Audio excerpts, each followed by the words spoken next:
ऑस्ट्रेलियाई मीडिया ने भारतीय क्रिकेट टीम के बेटर विराट कोहली की बेइज्जती करना शुरू कर दी। भारतीय बल्लेबाज को मस्खरे करार दे दिया। बॉक्सिंग डे टेस्ट के पहले दिन विराट कोहली के ऑस्ट्रेलियाई ओपनर सैम कर्स्टन के साथ उलझने और छेड़छाड़ के बाद ऑस्ट्रेलियाई मीडिया ने उन्हें मस्खरा करार दिया है। मीडिया रिपोर्ट्स के मुताबिक वाक़े पर आईसीसी की जानिब से विराट कोहली को मैच फीस का 20% जुर्माना करने के बावजूद ऑस्ट्रेलियाई मीडिया इस मामले को भूलने पर तैयार नहीं।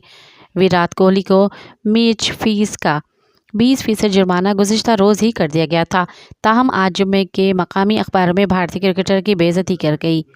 एक अखबार में विराट कोहली को मस्खरा कोहली लिखा गया और साथ ही उनके लिए डरपोक का लफ्ज़ भी इस्तेमाल किया गया। इसके अलावा मकामी मीडिया ने विराट कोहली की तस्वीर के साथ भी छेड़छाड़ की है। मज़ीद ख़बरनि ऐं तफ़सीलात लाइ विज़िट कयो असांजी वेबसाइट www.awamiNewsHD.com ऐं ॾिसंदा रहो अवामी न्यूज़ HD।